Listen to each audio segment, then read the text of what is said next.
LG Manoj Sinha की क़यादत वाली UT इंतजामिया ज़रई शोबे को तरक्की की बुलंदियों तक पहुंचाने और किसानों की आमदन में इजाफा करने के लिए मुख्तलिफ स्कीमें चला रही है और रोज अफजूं नित नई स्कीमों का ऐलान भी किया जाता है। इसी तरह से एक फायदेमंद स्कीम हाल ही में इंतजामिया की तरफ से मुतारिफ की गई। परवाज नामी इस स्कीम के तहत किसानों और ज़राअत से मुंसलिक शोबों से वाबस्ता लोगों को मार्केट लिंकेज सपोर्ट फराहम किया जाएगा। परवाज स्कीम के जरिए से किसान ज़राअत, बागबानी, फूलबानी और मछली पालन से तैयार होने वाली अशिया को श्रीनगर और जम्मू से बैरून यूटी एयर कार्गो के जरिए से भेज सकते हैं। इस दौरान उन्हें हवाई किराए पर 25% सब्सिडी दी जाएगी। स्कीम के जरिए से उन चीजों को हवाई परवाजों के जरिए से बाहर की मंडियों तक पहुंचाया जाएगा जिनकी शेल्फ लाइफ कम होती है और जिन्हें जल्द खराब होने का अंदेशा रहता है। खासतौर से किसान गिलास, स्ट्रॉबेरी, आलू बुखारा, नाशपाती, लीची, एग्जॉटिक सब्जियां, हयातियाती सब्जियां, ट्राउट मछलियां, कार्प मछलियां, मुख्तलिफ अक़साम के फूल और पेड़ पौधे जहाज के जरिए से मुल्क की मुख्तलिफ मंडियों तक निहायत ही कलील वक्त में पहुंचा सकते हैं। इस हवाले से इंतजामिया ने बाज़ाबिता तौर से जहाज किराए की फहरिस्त जारी की है।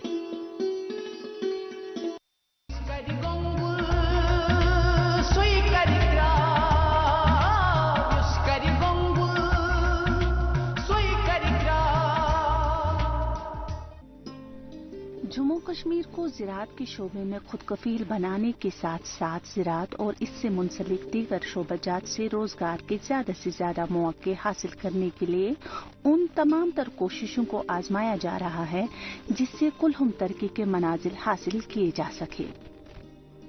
सरकार की तरफ से हर साल ज़राअत और इससे जुड़े बाकी शोबों को तरक्की के लिए ज़िर कसीर मुश्कस रखा जाता है और इस तरह शोबाजात से खुशहाली लाने के साथ साथ इस शोबे को यहाँ की मईशत में एक अहम रोल की हैसियत के तौर पर साबित भी किया गया।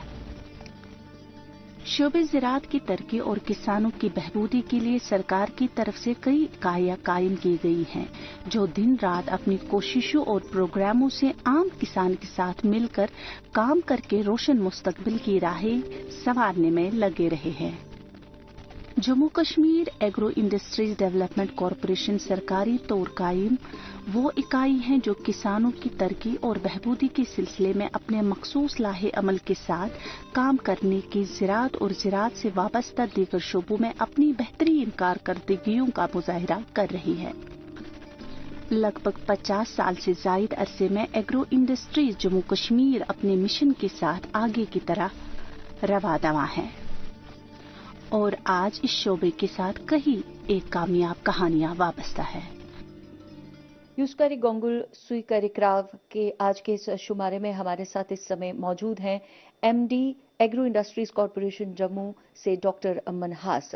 डॉक्टर मनहास, पहले तो आपका शुक्रिया हमसे बात करने के लिए और जानना चाहेंगे कि एग्रो इंडस्ट्रीज कॉरपोरेशन एक समय में खत्म होने की कगार पे थी लेकिन धीरे धीरे जनरेट हो रही है, वापस रिवाइव हो रही है, तो किस तरह से आप इसको रिवाइव करने में लगे हुए हैं उसके बारे में थोड़ा सा सफर जरूर जानना चाहेंगे आपके लिए। आपने ठीक कहा कि लगभग 2-3 साल पहले एक नौबत ऐसी आ गई थी कि तनख्वाह देना मुश्किल हो गया था मुलाजमों का और एक दौर ऐसा भी था जहां वॉलंटरी रिटायरमेंट और गोल्डन हैंडशेक करके मुलाजमों को दूसरे महकमों में भी भेज दिया, रिटायर भी कर दिया गया, डेपुटेशन पे दूसरे महकमों में भी भेज दिया गया क्योंकि organisation was not able to meet their salaries. मेरा लगभग 2 साल यहाँ पे हो गए और मैं ये कहूँगा कि जैसे जब ये जो क़यादत है एग्रीकल्चर डिपार्टमेंट पे अटल डुल्लू साहब की और ख़ासकर एलजी साहब का जो फोकस है एग्रीकल्चर सेक्टर में और उसके चलते एक जो प्रोत्साहन हमको मिला और जो प्रोजेक्ट्स हमारे सैंक्शन हुए वो उसकी जो उसका उसका उसका अप्रूवल उसका मनी फ्लो और उसको जिस तरह से काम चल रहा है और मुझे लगता है कि आने वाले 2-3 सालों में रिसोर्सेज जो एबंडेंस में होंगे और काफ़ी समय बाद फिर हम रीएम्प्लॉयमेंट भी करेंगे, लोगों को रोजगार भी देंगे और एक रेवेन्यू जनरेटिंग कॉरपोरेशन ही बनने जा रही है। बिल्कुल, रेवेन्यू जनरेशन की आप बात कर रहे हैं तो पहले तो बहुत कम लोग ऐसे हैं, जहन से ना सबके उतर चुका है कि एग्रो इंडस्ट्रीज कॉरपोरेशन बनाया किस लिए गया था। तो एक कवायद शुरू की गई थी कि फार्मर्स और इंडस्ट्रीज के और मार्केट के बीच में एक ब्रिज बनाया जाए, एक ऐसा सेंटर हो जो किसानों को सीधे तौर पर मार्केट तक पहुंचाने में उनकी मदद कर सके।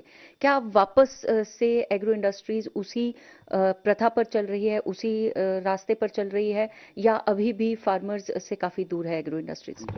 देखिए, मूलतः अगर हम 70s-60s की बात करें तो agriculture sedentary form of agriculture होता था और 70s की मूवी में देखते तो बुलक कार्ट्स या बैलों की जोड़ी से ही हल लगाया जाता था। तो 70s में जब इस कॉरपोरेशन का आगाज हुआ उस समय जो फोकस था वो था मैकेनाइजेशन ऑफ एग्रीकल्चर। तो ट्रैक्टर्स नए नए लॉन्च हो रहे थे, इस तरह से लोगों को प्रोत्साहित करना कि आप ट्रैक्टर ले लो, प्रोडक्टिविटी बढ़ाओ। तो धीरे धीरे ये एक उसका एक ऑब्जेक्ट था इस कॉरपोरेशन का। लेकिन over a period of time जब आप बढ़ाने लगते हैं ऑर्गेनाइजेशन को तो फिर आप अपने जो रिसोर्सेज को, अपनी जो बेस है उसको बढ़ाने लगते हैं। तो आज के दो डेट में जैसे हम कहूँ कि जैसे एग्रो इंडस्ट्रीज कॉरपोरेशन का कैटल फीड प्लांट है हमारा, 70s लेट 70s में दिल्ली में हमारा कोल्ड स्टोर बना था। उसके अलावा हमारा 26 कनाल में हमारा प्रोसेसिंग यूनिट है खोनमू में कश्मीर में, और यहाँ पे भी जम्मू में अब जो नए प्रोजेक्ट्स हमारे जो आने वाले हैं उसमें अभी आप देखेंगे जैसे अभी जो तालाब तिल्लो का 5000 मीट्रिक टन का जो कोल्ड स्टोर है दिल्ली में, हम एक तो उसको पुराने वाले को रिनोवेट कर रहे हैं और जो नया वहाँ पे उसी कैपेसिटी का 5000 कैपेसिटी का नया भी बना रहे हैं। So we are doubling the capacity of cold store in Delhi. Then Lal Mandi में हमारे ऑफिस में हमारे 500 मेट्रिक टन का हमने कोल्ड स्टोर भी बनाया, उसको आउटसोर्स भी कर दिया। अबाउट 5 lakhs पर मंथ हमको उसका रेवेन्यू मिलता है। वहीं पे एक रैपनिंग चैम्बर तैयार हो रहा है, बनाना रैपनिंग चैम्बर। देन हमारे ऑटोमेटिक किसान प्रोसेस यूनिट हमारा खोनमो में बन रहा है। इंडियन ऑयल के साथ हम रेवेन्यू जनरेशन के लिए पेट्रोल पंप लगा रहे हैं, हमारा बड़ी ब्राह्मणा में भी ऑलरेडी है।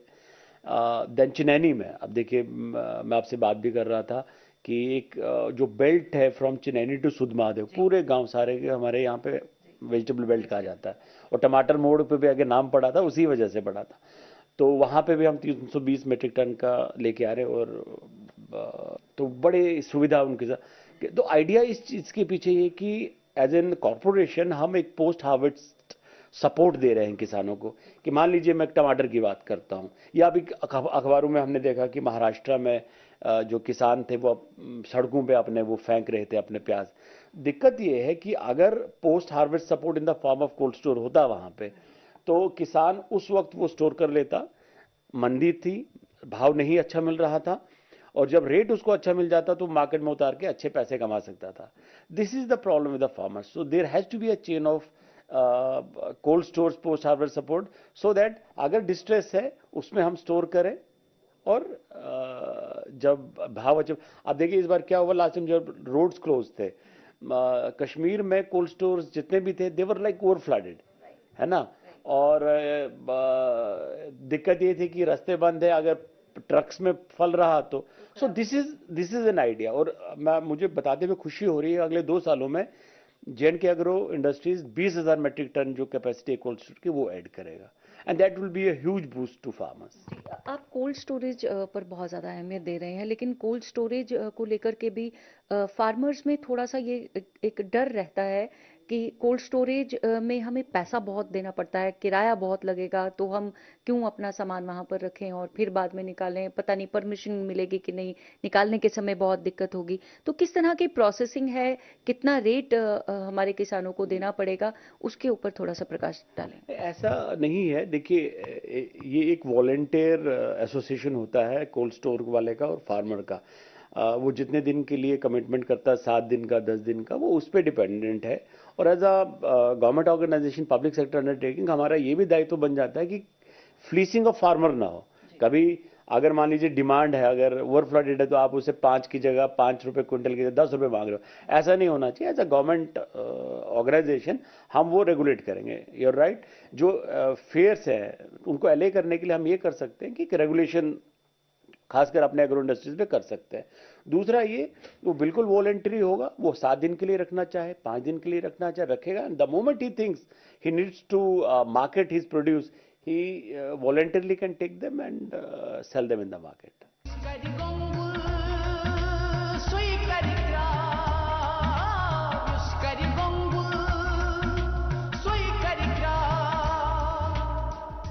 जम्मू कश्मीर एग्रो इंडस्ट्रीज राज्य से वाबस्ता लोगों की बहबूदी के लिए अपने प्रोग्रामों के तहत किसानों को तरह तरह के मुराद फराहम कर रहे हैं, जिसमें एग्रीकल्चर मशीनें और बाकी किसानी में काम आने वाले जदीद आलात भी शामिल हैं, जिसके लिए मुख्तलिफ अंदाज की सब्सिडी फराहम करके किसानों को फायदा पहुंचाया जा रहा है। जम्मू कश्मीर एग्रो इंडस्ट्रीज किसानों के लिए बाजार की फराहमी और फसलों की मुनासिब मार्केटिंग के लिए भी काम कर रही है, जिसके मस्बत नताइज भी सामने आ रहे हैं। जम्मू कश्मीर एग्रो इंडस्ट्रीज आज खुद कई तरह के कारखाने और फैक्ट्रियां चलाकर एग्री बेस्ड प्रोडक्ट जैसे जैम, जूस वगैरह तैयार करके बाजारों को फराहम कर रही है, जो लोगों को पसंदीदा खुर्दनी चीजें बनकर सामने आ रही है। एग्रो इंडस्ट्रीज के बनाए एग्री बेस्ड प्रोडक्ट्स को आम आदमी एक भरोसे के तौर पर इस्तेमाल कर रहा है, जो इसकी कामयाबी पर सबसे बड़ी मुहर मानी जा सकती है। कॉरपोरेशन के ये अधिकारीगण हम सबके साथ में इस समय मौजूद हैं, जो इन सामानों को सीधे तौर पर किसानों तक पहुंचाने में उनकी सहायता करते हैं। सुनील शर्मा जी हमारे साथ हैं। सुनील जी, पहले तो यही जानना चाहेंगे कि किस तरह के काम जो हैं यहाँ इस यूनिट के माध्यम से किए जाते हैं। मैम, इस यूनिट के माध्यम से हम फार्मर को न्यू टेक्नोलॉजी एक्सप्लोर करते हैं। जैसे जो भी उनके मार्केट में जो प्रॉब्लम्स हैं, जैसे उनको कोई चीज़ मार्केट में एक जगह नहीं मिलती है, हमारा कोशिश रहता है कि हम फार्मर को वन स्टेप सर्विस दें कि उसके जो भी इक्विपमेंट उसके जो कास्ट में काम आते हैं, जैसे टिलिंग हो गया, सोइंग इम्प्लीमेंट्स हो गए, सब हम उनको प्रोवाइड करते हैं with standard product.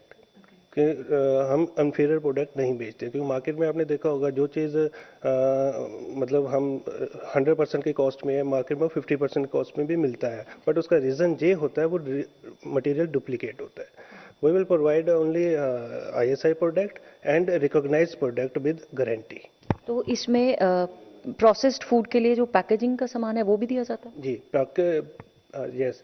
Package fruit के लिए हम जो मटेरियल देते हैं, पैकिंग मटेरियल देते हैं, just like Punnett box for strawberry के लिए, ठीक है। फिर हनी के लिए हम ग्लास जार्स देते हैं, और उसके लिए जो भी उनकी रिक्वायरमेंट है, छोटा 5 ml से लेके 1 kg ml तक हम उनको प्रोवाइड करते हैं।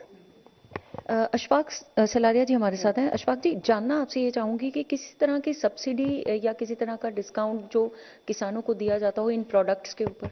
जी, हम सब्सिडी डायरेक्ट नहीं देते हैं। जो इंटेंडिंग डिपार्टमेंट होता है, जो इसमें हम एग्रीकल्चर हुआ, हार्टिकल्चर, मार्केटिंग, प्लानिंग, वो हमें रिक्वेस्ट करते हैं कि ये सामान आप हमें दीजिए। फिर उनके जो अकाउंट, जब DBT होता है, उनके अकाउंट्स में वो सब्सिडी डायरेक्ट चली जाती है। वो हमें फुल यहाँ से 50% हमें दे देते हैं। फिर जब उनके अकाउंट में आ जाता है पैसा, तो वो 50% सब्सिडी हमें पे कर देते हैं। हम डायरेक्टली यहाँ से वैसे नहीं करते हैं, हम किसी को ऐसे 50% सब्सिडी पर दें। वो डिपार्टमेंट ही पे करेगा, सब्सिडी पे करेगा। डिपार्टमेंट हमसे इसलिए लेता है कि वो एक अच्छा प्रोडक्ट खरीदना चाहता है, और एक अच्छे, जो हमारी जो टेंडरिंग प्रोसेस है वो ऑल इंडिया लेवल पर होती है। उस हिसाब से हमारा जो प्रोडक्ट होता है, और हमारा जो टेंडरिंग प्रोसेस है उसमें एक बहुत हाई क्लासेस लगाए जाते हैं ताकि क्वालिटी को मेंटेन किया जाए। तो मतलब क्वालिटी बरकरार रहे, उसको क्वालिटी बनाने के लिए भी, और जब बन जाता है प्रोडक्ट उसकी क्वालिटी को मेंटेन करने के लिए भी यहाँ से ही सामान लिया जा सकता है? नहीं, हम बनाते नहीं हैं। हम तो सिर्फ फीड, हमारी फैक्ट्री में फीड बनता है खाली। हम जैसे बाकी चीज़ें मार्केट से लेते हैं, लेकिन अच्छे प्रोडक्ट, अच्छे जो प्रोड्यूसर होते हैं उनसे ऐसा इंश्योर करते हैं कि अच्छा प्रोड्यूसर हमारे पास आए। उसके लिए हमारा जो टेंडरिंग प्रोसेस है वो काफ़ी कंप्रहेंसिव है और फेयर है काफ़ी, और ऑल इंडिया बेस पर इसका वो होता है। तो एक अगर कहा जाए कि ट्रांसपेरेंट प्रोसेसिंग है ताकि फार्मर्स किसान को सीधा मुनाफा पहुंच सके, तो ये यूनिट के माध्यम से किस तरह से आप सीधा प्रोत्साहन दे पा रहे हैं किसानों को, मतलब रिस्पांस कितना आपको मिलता है फार्मर्स की ओर से? हाँ मैम, रिस्पांस हमें फार्मर की तरफ से 100% मिल रहा है, बट थोड़ी सी प्रॉब्लम उसमें ये आती है कि डिपार्टमेंट के पास लिमिटेड सब्सिडी होती है, हर कंपोनेंट पे सब्सिडी नहीं होती है। जो जो सब्सिडी पे उनको ग्रांट मिलती है वो हमसे लिफ्ट कर लेते हैं। ये सब्सिडी की जब बात आती है जी, तब तक आप जब सब्सिडी लेने तक, जब तक सब्सिडी उनके पास आती नहीं है, जब तक उनके खाते में पहुंचती नहीं है, क्या तब तक कोई किसी तरह का आप लोगों के बीच में तालमेल रहता है किसानों के साथ, या आपको तंग किया जाता है या नहीं? नहीं, हम उनको तंग नहीं करते। हमारा बेसिकली डिपार्टमेंट से ले जा रहता है, हमारा डायरेक्ट उनसे नहीं रहता है। हमें पता होता है कि डिपार्टमेंट हमें पैसे दे देगा वापस। वैसे काफी इसमें कुछ ऐसे हालात हुए भी हैं, लेकिन आ जाता है, मोस्ट प्रोबेबली आ ही जाता है वह पैसा वापस। इसका मतलब कि डिपार्टमेंट्स की आपस की जो लाइसेंसिंग है वो बहुत अच्छी है। डिपार्टमेंट से रिक्विजिशन जितनी भी आती है डिपार्टमेंट से ही आती है, इसलिए डिपार्टमेंट टू डिपार्टमेंट थोड़ा उधार भी चल देता है।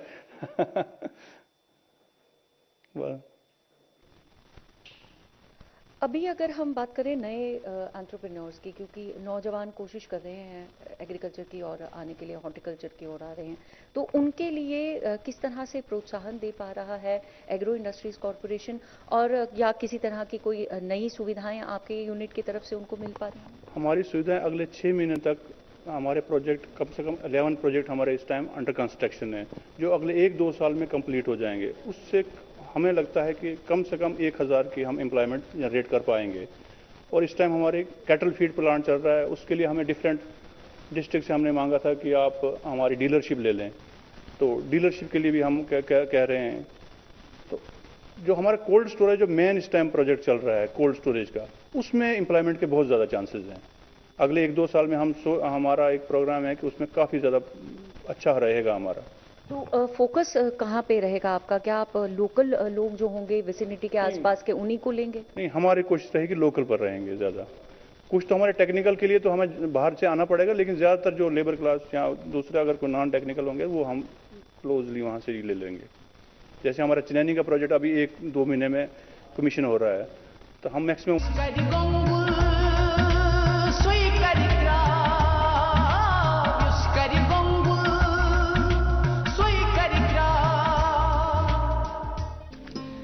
जम्मू कश्मीर एग्रो इंडस्ट्रीज की तरफ से किसानों को हर मुमकिन फायदा पहुंचाने के लिए हर सतह पर कोशिशें की जा रही है, और इस सिलसिले में किसानों को तकनीकी रहबरी के साथ साथ दीगर सतह पर भी मामलत फराहम करके काम किया जा रहा है। जम्मू के उधमपुर इलाके में चिन्नानी के मुकाम पर आजकल एक कोल्ड स्टोरेज कम्प्लेक्स पर काम सूरत से जारी है। इस कोल्ड स्टोर के कायम होने से मकामी तौर पैदा होने वाली ताज़ा सब्जियों को स्टोर करके किसानों को फायदा दिलाया जाएगा। ये कोल्ड स्टोर 2008 से बना हुआ है, और तो कुछ कारणों की वजह से ये फंक्शनल नहीं हो पाया, और अभी दिसंबर से ये अभी काम चल रहा है इसका। तो ये एमडी सर की हेल्प से तो ये काम चल पड़ा है। तो ये यहाँ के लोकल जितने भी हैं लोग, जिनकी जो वेजिटेबल्स वगैरह थे, फ्रूट्स वगैरह थे, वो ख़राब हो जाते थे, तो ये एमडी सर की गवर्नमेंट ने ये अच्छा कदम उठाया, ताकि जो यहाँ के लोग हैं उनकी वेजिटेबल्स और जो फ्रूट्स हैं वो ख़राब ना हो पाएँ, उनको लोग यहाँ पे स्टोर कर पाएँ, उनको बाद में अच्छे दाम पे बेच सकेंगे मार्केट में। हाँ, यहाँ कौन कौन सी सब्जी हो रही है इस इलाके में? इस इलाके में हमारा अपने बंद गोभी, फूल गोभी वगैरह, अपने कड़म वगैरह सब होता है, और थोड़ा अपनी खवानी होती है यहाँ पे थोड़ी सी। हाँ, ये सब्जियाँ होती हैं यहाँ पे। और अभी तक ये कहाँ पे बेचते हैं, और मतलब ये रखते कहाँ? ये लोकल यहाँ मंडीज में बेचते हैं। वहाँ कुछ दिन यहाँ पे ऐसे रह जाती सब्जी तो खराब हो जाती है, तो यहाँ के जितने भी लोकल लोग हैं वो यहाँ पे अपनी वेजीज और फ्रूट्स रख सकेंगे, ताकि वो आने वाले टाइम में अच्छे प्राइस में मार्केट में बेच सकेंगे उसको।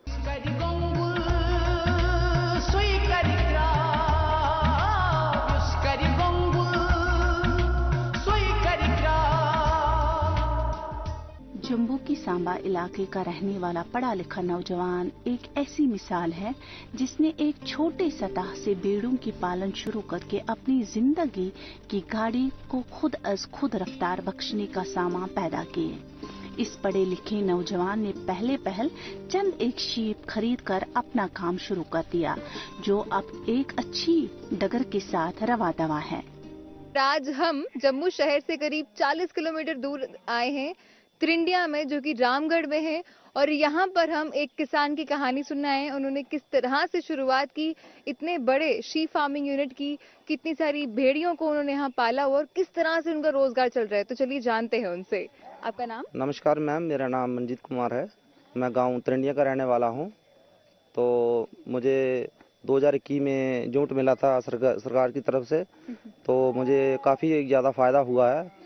तो कम से कम मैंने कोई 10 बेडू जो बेचे हैं, कोई लाख रुपए का फ़ायदा हुआ। और गवर्नमेंट ने भी मेरे से जो बेडें खरीदी हैं उसका भी कोई 17,000 का फ़ायदा हुआ। अभी करीब मेरे पास कोई 50 के 60 बेडें और भी हैं, तो इसका बहुत ज़्यादा फ़ायदा है। मैं तो यही बोलना चाहूँगा कि किसान भाई जो भी बेरोज़गार हैं भाई, वो इस महकमे के थ्रू ये बेडें लें और इसका फ़ायदा लें। तो बहुत अच्छी स्कीम है ये, और भी फ़ायदा गवर्नमेंट दे रही है। जो नई नई स्कीमें आई हैं आगे, तो मेरा तो कहना यही है कि जो बेरोज़गार है वो आके अप्लाई करे और बेडें ले। बहुत अच्छा इसका जो है फ़ायदा है। इससे पहले आप क्या काम करते थे? मैडम मैं बेरोज़गार था, घर में ही खेती बाड़ी का काम करता था, तो घर का खर्चा नहीं चलता था अच्छी तरह से। अभी मेरा घर का खर्चा भी अच्छी तरह से चलता है। मैंने अपना पक्का मकान भी बनाया है, तो और भाई बहनों की शादी भी की है, तो मेरा घर जो है खर्चा बहुत अच्छा चल रहा है। आपने कहाँ तक पढ़ाई की है और किस तरह से ये सोच आई आप में कि आपको ये शुरुआत करनी चाहिए? देखिए मैडम, मैं 10th तक पढ़ा हुआ हूँ, तो सोच ऐसे ही किसी बुजुर्ग ने मेरे को ये सोच दी कि बेटा तू बेरोजगार है, तो ऐसा काम कर जो जिसमें तुझे फ़ायदा हो। तो फिर मैंने शिप हस्बेंड्री को अप्लाई किया, तो उन्होंने मुझे 25 बेडें दी। तो 25 से मैंने फ़ायदा बहुत ज़्यादा कमाया और बहुत ज़्यादा अच्छा ढंग से मेरा खर्चा चल रहा है। 2021 में आपने शुरुआत की 25 बेड़ों से, और आज आपके पास कितनी है? कम से कम मेरे पास इस वेले कोई 60 बेडें हैं, तो मैंने कम से कम कोई 100 बेड बेच भी दी होगी। तो बहुत ज़्यादा फ़ायदा है इसका। मैं तो कहता हूँ कि हर एक इंसान जो बेरोजगार है वो उसको करना चाहिए ये। तो आपको अभी तक इतने समय में क्या कितना फ़ायदा हुआ है? आपका सालाना कितना पैसा बन जाता है? कितनी कमाई महीने की हो जाती है? और किस तरह से जो आपके साथ लोग हैं वो रोजगारी पा रहे हैं? मैम कम से कम ये 6 महीने के अंदर ज़्यादा नहीं तो 1 लाख का फ़ायदा हो जाता है। तो अगर ऐसे फ़ायदा चलता ही रहता, समझो खर्चा चलता ही रहता है। जब ज़रूरत पड़ेगी बंदा बेच सकता है इनको, अपने घर की ज़रूरत पूरी कर सकता है। तो आपके पास अभी कितने परिवार जो हैं आपके इस काम से रोजगार पा रहे हैं? कितने लोग आपके इस काम के द्वारा उनकी रोजी रोटी चल रही है? इसमें मेरी बीवी है, मेरे बच्चे हैं छोटे, वो पढ़ाई कर रहे हैं, अपनी अच्छी पढ़ाई कर रहे हैं। मैंने एकेडमी में डाला उनको भी पढ़ने के लिए। पहले सरकारी स्कूल में थे, तो अभी मैंने उनको एकेडमी में डाला, अच्छी तरह से पढ़ाई हो रही है। तो इस काम से आपके परिवार को खूब सारा फायदा हुआ है। हाँ जी, हाँ जी। ये जो पीछे हम भेड़ें देख पा रहे हैं, इनकी नस्ल क्या है? इनकी नस्ल मैडम जी अमेरिकन है। तो अमेरिकन है, जो मुझे मिली थी ना 25, वो अमेरिकन ही है। तो इससे जो आपको ऊन मिलती है, इसका आप क्या करते हो? इनका जो मेंगन होता है उसका क्या करते हो? मेंगन को मैडम हम अपने खेतों में डालते हैं, बहुत अच्छी खाद बनती है जिसकी, तो फसल भी बहुत ज़्यादा अच्छी होती है। तो जो ऊन है उसको आप कैसे इस्तेमाल करते हो? उसको बेचते हो? नहीं मैम, ऊन का तो मैं स्पेशली बोलूँगा कि ऊन जो है हमारी वो नहीं लगती है, ऐसे कोई खरीदने वाला नहीं है। तो सरकार से मेरा यही निवेदन है कि हमारी ऊन जो है वो लगे, उसका भी हमें फ़ायदा हो। आपकी इतनी सारी यहाँ भेड़ें हैं, इसको आपने आगे लेके जाने का सोचा है? बड़े स्तर पर इसको बनाने का सोचा है? मैम सोचा तो बहुत कुछ है कि आगे बढ़ेंगे और ज़्यादा बढ़ेंगे। और भी मेरे भाई हैं, उनको भी मैं बोलता हूँ कि आगे बढ़ो, इस जो है जो तुम भी करो, फ़ायदे में रहोगे। तो अभी हम आपसे जानना चाहेंगे, क्योंकि आप भी बेरोजगार थे और बेरोजगारी इस वक्त बहुत ऊंचे स्तर पर चल रही है। हाँ जी। बहुत से युवा हैं जो बेरोजगार हैं, उनको कोई मैसेज देना चाहेंगे कि क्या वो भी इस काम में शुरुआत कर सकते हैं, फायदा उठा सकते हैं? यही है कि जो बेरोजगार है, अपने घर से मीलों दूर जाता है मेहनत करने, या फैक्ट्रियों में जाता है, जहाँ और कहीं पे जाता है, दुकानों में लगता है, तो उससे तो ये जो काम है जो बहुत ही ज़्यादा बेहतर है। अपने घर के घर और आराम से इंसान ये काम कर सकता है।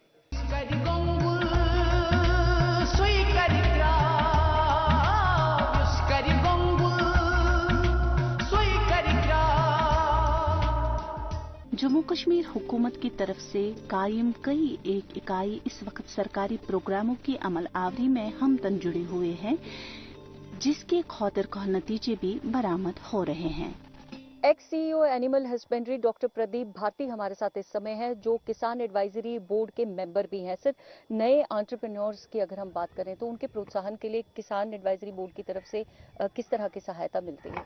इस समय जब से ये अभी पीछे हमारे सेंटर डिपार्टमेंट की एग्रीकल्चर प्रोडक्शन डिपार्टमेंट ने काफ़ी स्कीमें शुरू की हैं, तो उसमें एक 5000 करोड़ का एक पैकेज आया है कि जितने भी यंग एंटरप्रेन्योर है J&K में, उनको अलग अलग डिपार्टमेंट की ट्रेनिंग दी जाए और उनको अपना स्किल प्रोग्राम में अपना नया एडवेंचर खोलने के लिए प्रोत्साहित किया जाए। ये एग्रीकल्चर प्रोडक्शन डिपार्टमेंट की तरफ से पैकेज नया आया इस साल में, काफ़ी अच्छा, काफ़ी लोगों ने रिस्पांस दे रहा है।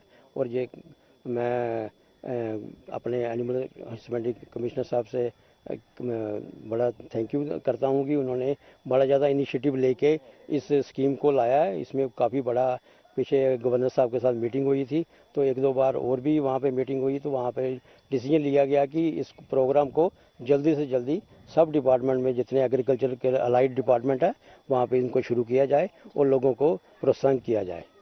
तो मैं किसान एडवाइजरी बोर्ड की तरफ से भी दूरदर्शन टीम का स्वागत करता हूं कि उन्होंने जम्मू में आके जो यंग एंटरप्रेन्योर है उनका प्रोत्साहन बढ़ाया है। उनके लिए ये आज आपने एक बड़ी पोल्ट्री फार्म में और डेयरी फार्म में एक रिपोर्ट तैयार की है, जो कि काफ़ी लोगों के लिए, नए यंग एंटरप्रेन्योर के लिए एक प्रेरणा होगी। उसको देख के बाकी लोग भी इस लाइन में आए और अच्छा से अच्छा काम करें।